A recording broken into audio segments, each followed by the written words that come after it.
Bonsoir à toutes et à tous. Réforme constitutionnelle au Bénin, plusieurs modifications ont été apportées à la Constitution de 1990 en termes d'innovation.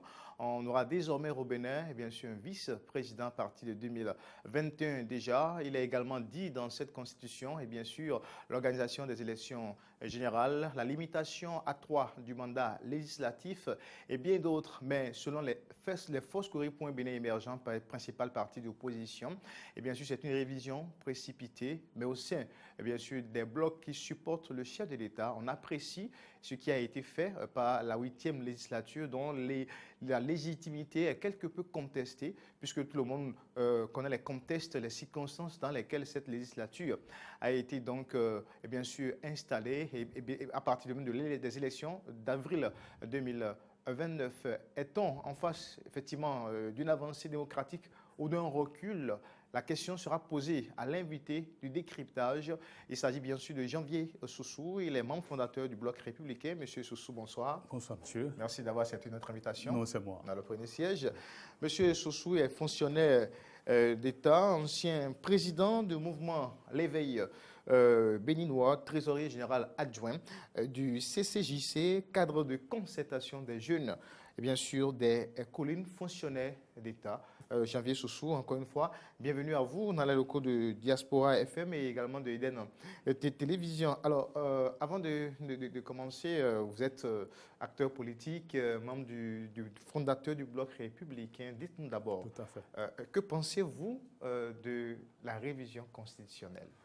Merci infiniment, monsieur Aïssel, monsieur le journaliste.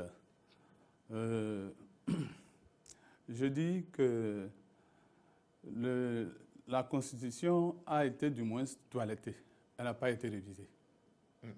Voilà. Toilettée, mais quelle est la différence? Dites-nous.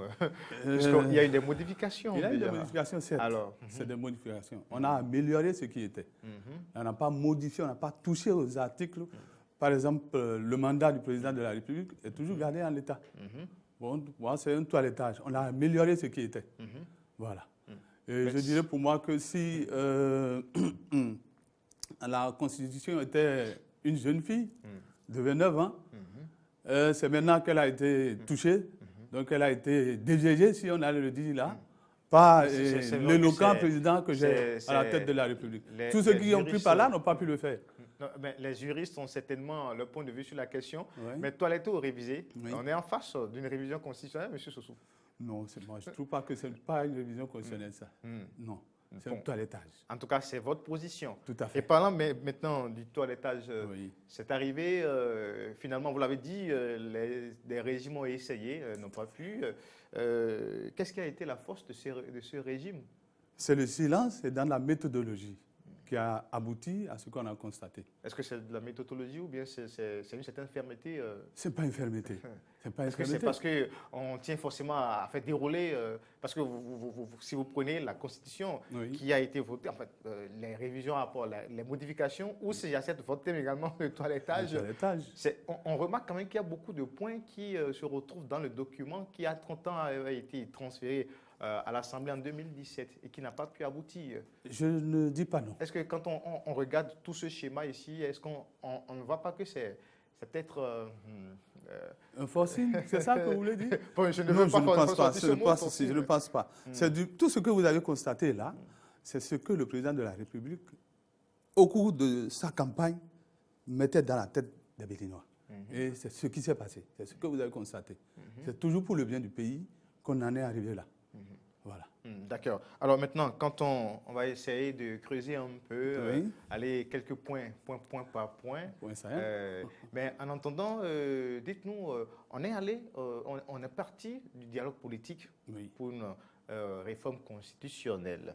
Certains estiment quand même que l'idée d'une révision constitutionnelle n'a pas fait cas, n'a pas jailli lors du dialogue politique et qu'on n'a pas forcément besoin de toucher à la Constitution avant d'opérer les réformes, surtout les toilettages qu'il faut à propos de la charte des partis politiques et du nouveau code électoral, qui étaient donc les deux textes qui posaient problème et qui justifiaient quelque peu l'exclusion de certains partis, notamment les partis de l'opposition, aux dernières élections législatives. Alors, votre avis d'abord sur cette question? C'est le dialogue politique qui a amené à la révision de la Constitution. Je dirais que c'est les conclusions du dialogue politique qui ont obligé le Parlement à aller toucher à la Constitution. Parce qu'il fallait satisfaire, après ces élections, à certains points. C'est ce qui a amené au toilettage dont je vous parle. Vous voyez? Mais est-ce que cela justifie vraiment le fait qu'il faut forcément aller à une révision constitutionnelle? Non, un toilettage. Parce que d'abord, le problème qui s'est posé, c'est bien évidemment la charte des partis politiques et le nouveau code électoral. Alors, certaines voient, en tout cas, certains pensent quand même qu'il fallait régler ces questions et prendre peut-être le temps nécessaire pour faire de larges concertations autour de la révision constitutionnelle, si cela devrait arriver. Parce qu'aujourd'hui, on a une constitution qui va être promulguée certainement par le chef de l'État.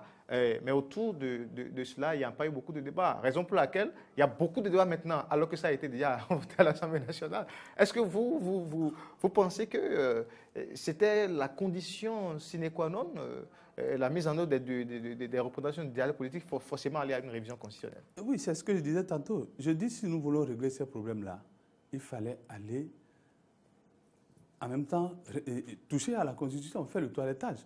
On ne peut pas faire des omelettes sans casser des œufs. C'est ce dialogue-là qui a entraîné la modification de la Constitution. Est-ce que vous me suivez? C'est pour cela que le président Talon a dit qu'il en est pour lui d'envoyer ça à l'Assemblée et que l'Assemblée lui revienne là par rapport à ça. Vous avez vu ne pas toucher aux 2 mandats du président de la République. Ça, il n'en veut pas. Donc c'est le dialogue politique qui nous a amenés à cela. D'accord. On ira maintenant, bien sûr, toucher le fond même de ces modifications. Apporter. Non, ce toilettage. Bon, de toutes les façons. Merci beaucoup. Merci beaucoup. Alors, dites-nous maintenant, oui. on va commencer par justement le point qui paraît un peu comme une innovation, oui. Le poste de vice-président.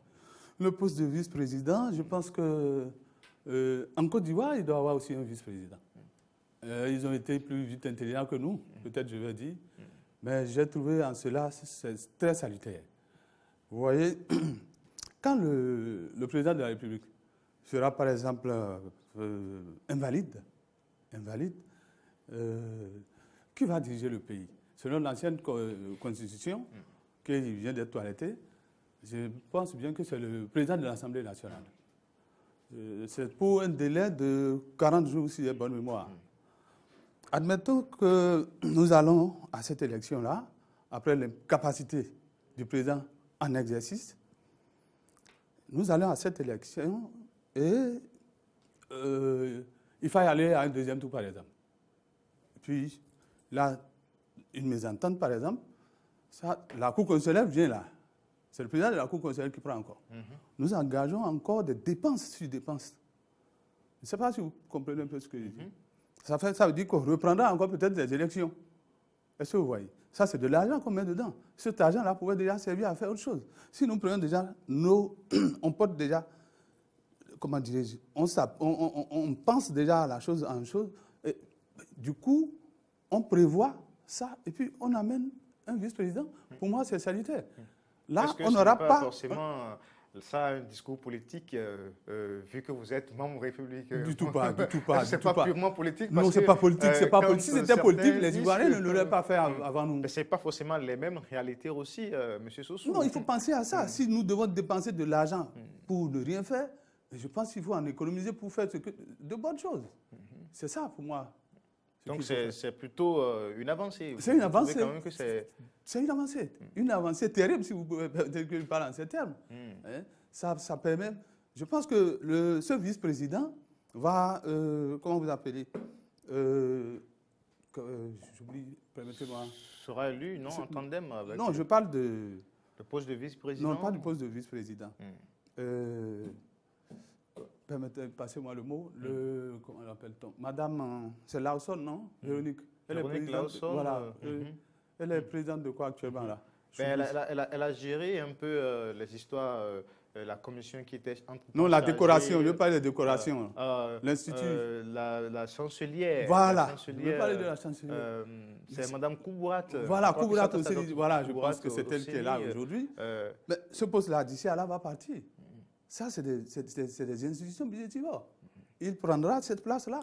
Le vice-président sera chargé, voilà. c'est dit dans le texte. Tout à fait, tout à fait. Ça, l'État gagne beaucoup là.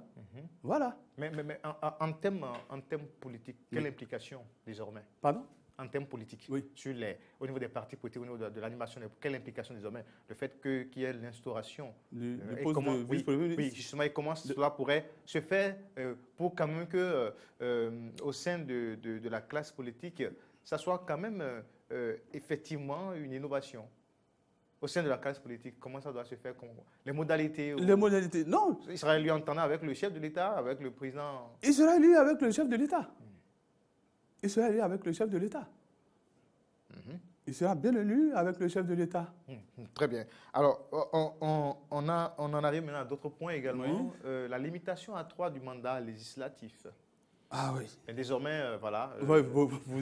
J'étais sur une radio de la place, je pense qu'il y a de cela 6 mois, sinon plus. J'avais déjà parlé de cette histoire de limitation du mandat des députés. Pour moi, c'est trop. On va à l'Assemblée. Je pense que quand je faisais cette émission, il y avait des gens qui étaient déjà à 28 ans à l'Assemblée. C'est une carrière politique, là. Il n'y a plus d'autres personnes dans le Bénin. Il n'y a plus d'autres personnes dans le Bénin. C'est trop. C'est trop. C'est des cas d'école. Ces personnalités qui ont peut-être 8 ans d'expérience à l'Assemblée. Des 8 ans d'expérience. Permettez aussi aux jeunes de faire leur expérience. Quand vous faites un enfant, il grandit. Et il vous quitte. Et il vous quitte. C'est salutaire. Voilà, ça je l'avais dit en son temps, qu'il fallait limiter. Ça, j'ai été content. Sincèrement, je suis très content pour ça. Mais je serais là qu'on allait amener ça à 12 ans, au lieu de 15 ans. Donc, vous, pratiquement à deux ou 3 mandats. Voilà, au plus 15 ans, pour moi, c'est trop. Mais c'est un début. Ça sera quand même un cycle un mandat de 5 ans. De 5 ans. Selon la nouvelle constitution. Bon, on accepte ça pour le moment, on sera en train de voir. Donc, selon vous, ça permettra de renouveler le Parlement? Ça permettra de renouveler le Parlement. Là, sur ce point, il y a quelque chose peut-être qui cloche. Je ne sais, parce qu'au jour d'aujourd'hui, si je prends, il y a des députés qui sont déjà à 4 mandatures, là, qui sont actuellement à l'Assemblée. Bon, je ne sais comment ça va se passer, parce que ça, c'est une Assemblée, la 8e qui est là actuellement. Bien sûr. Voilà. Si j'avais déjà fait peut-être 2 mandats, et je fais un 3e maintenant, et ça dit que c'est fini, je ne vais plus à la 9e. Cette question reste à débattre. Je ne sais pas si vous percevez ce que je dis. Si on s'en tient à l'esprit de cette constitution, en fait, des modifications, si le chef d'État lui dit non, attention, ça ne remettra, on n'est pas dans une nouvelle république, on n'est pas dans ça une ne nouvelle remettra pas en cause, ou bien ça ne remettra pas les contrats. Alors, si on n'est pas dans une nouvelle république. Mais si on s'en tient à cet esprit-là, des choses telles qu'a vu le chef d'État a voulu, c'est que ça devait s'appliquer. Je ne sais pas, mais le débat reste ouvert. Le débat reste ouvert. Ça reste ouvert. Là, si il n'a pas de nouvelle république, comme on le dit, alors là, ça veut dire qu'ils ont fini. Ça leur fait 3 mandats, ils partent. D'accord. Vous avez autre chose à ajouter par rapport à ça, je l'avais toujours dit. Je l'avais toujours dit, il faut limiter les mandats. 28 ans à l'Assemblée, ce n'est pas normal. Et maintenant, le cycle des élections générales. Il faut regrouper les élections et ça a nécessité l'alliement des mandats. Donc, on a lié les autres mandats sur le mandat présidentiel. Donc, désormais, un cycle de 5 ans. Les maires qui seront élus d'ici 2020 feront donc un mandat de 6 ans. Et puis, alors, les élections générales. Les élections générales, quoi de plus beau? Oui. Vous voyez, il faut qu'on finisse avec le cycle infernal d'élections. C'est coûteux. C'est faramineux. Vous voyez, mais réussir à tenir les élections à temps indiqué, à bonne date et autres, même si on parle de ces cycles coûteux et autres, ça montre quand même, ça donne la vitalité, ça démontre la vitalité économique. Il s'agit des élections. La vitalité économique ou politique? La vitalité démocratique plutôt. La vitalité démocratique. Alors pourquoi on cherche forcément à regrouper les élections? Parce qu'on dit c'est un peu coûteux et autres. Puisque c'est des questions essentielles et de grandes questions. Le seul fait que ces élections soient organisées de manière, comment je vais dire, par à coup, ce seul fait-là est déjà coûteux. Pour ce fait, je dis et je salue encore une fois que toutes les élections soient regroupées en une seule fois. On y gagnera. Nous avons des écoles qui pullulent dans de l'eau. Nous avons des hôpitaux. La population souffre. Mais sur la question, justement, oui. Il n'y a pas une démonstration en tant que telle. On dit oui, les élections dans le système actuel, c'est coûteux, il faut pratiquement chaque année organiser des élections, et si on regroupait tout. Oui. Mais on n'a jamais fait une démonstration des chiffres autour.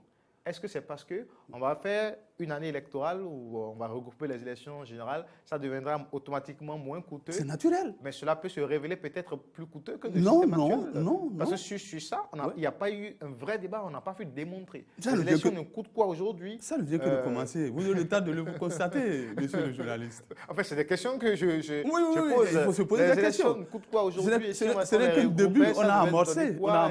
Et on ira jusqu'au bout. On ira jusqu'au bout. Et vous verrez que ce sera moins coûteux. Moins coûteux. Les candidats aussi vont voir que c'est moins coûteux. Ce que vous dépensez pour aller à une élection, vous allez voir que vous n'allez plus investir tout ça pour aller à cette élection-là. Mais au Bénin maintenant, à certaines élections, vous savez bien sûr les cautions qu'il faut payer. Si au même moment où on limite, on trouve que c'est un peu plus coûteux, il faut que les candidats déboursent davantage. Parce que c'est dit ça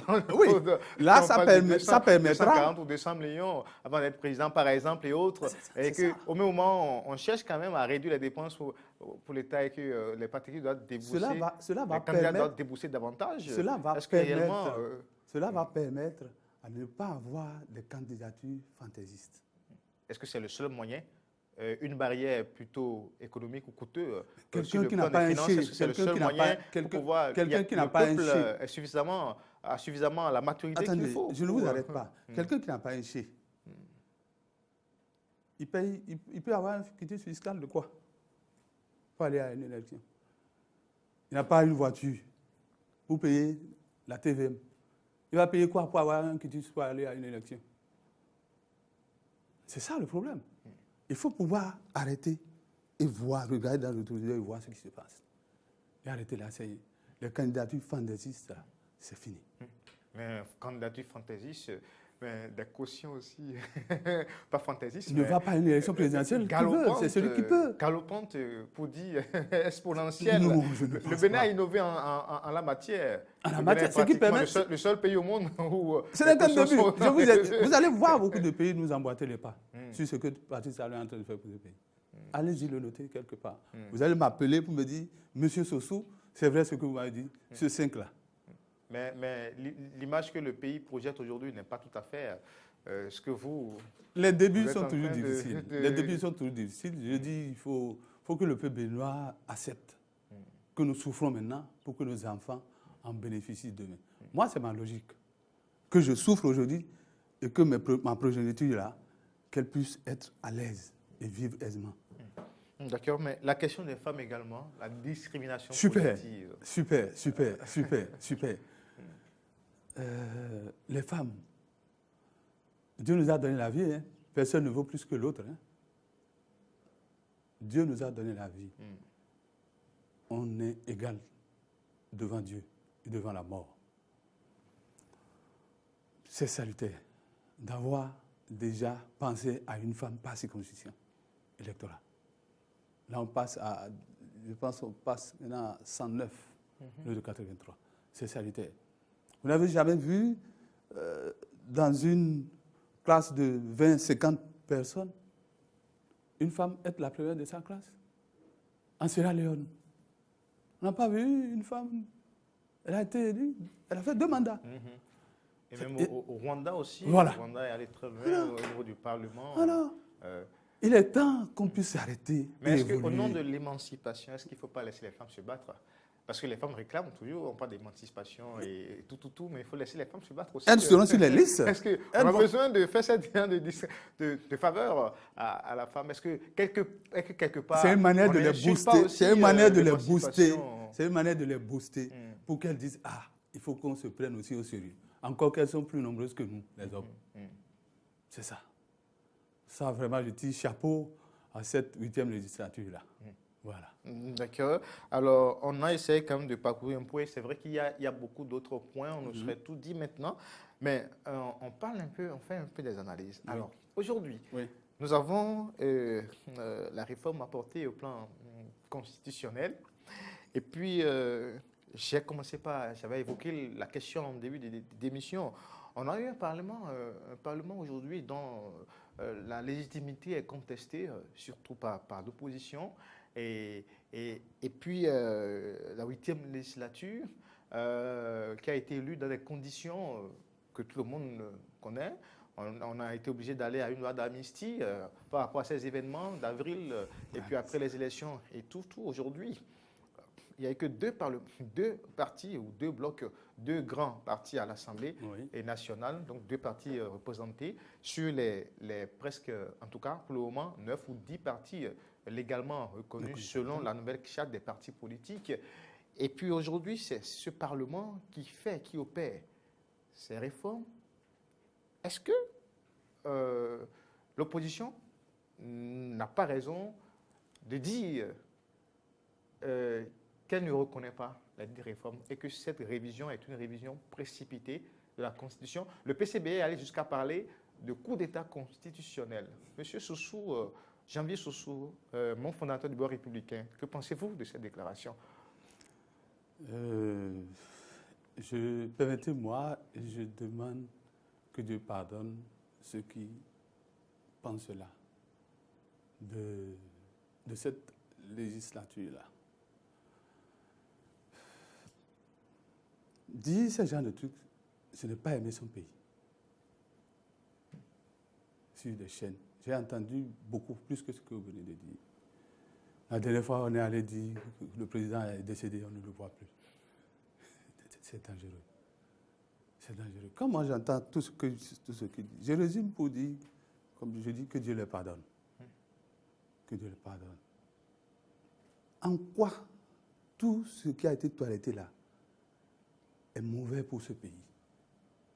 Si on peut me dire en quoi les articles touchés là ont été, en quoi qu'est-ce que ça peut apporter de mal à ce pays? Non, mais quand on retourne à l'élection, aux dernières élections législatives, il y a eu de l'exclusion. Bon, en fait, il y a des partis qui ont été, qu'on le veuille ou pas... Ils n'ont pas été exclus, ils n'étaient pas peut-être en règle. C'est le mot qu'il faut utiliser, ça. Oui, mais en son temps, on a entendu la Sénat parler de faute mineure quelque part et de faute majeure quelque part. On a entendu quand même beaucoup de choses. Parmi des mots, il faut prendre le moindre.